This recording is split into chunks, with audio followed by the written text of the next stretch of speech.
ውስጥ ገብቶ ሲያይ የተደበቀ ፋይል ያገኛል። ይህም ፋይል ደግሞ ከተለያዩ ሴቶች ጋር የተለያዩ ከአንድ ባለትዳር የማይጠበቅ ብዙ አይነት ፋይሎች ወይም ደግሞ አይደለም ከባለትዳር ከማንኛውም ከኖርማል ሰው ራሱ የማይጠበቅ አይነት ቪዲዮዎች ብዙ ስልኩ ላይ ያገኛል ማለት ነው።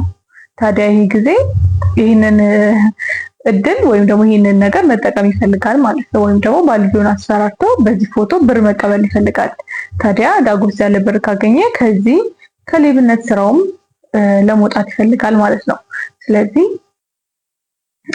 በደንብ ስልኩን ቼክ ካደረገ በኋላ ያው ባለቤቱ በተደጋጋሚ ሲደውልለት ስለነበረ ያናግረዋል፣ ያለውን ነገር ይነግረዋል።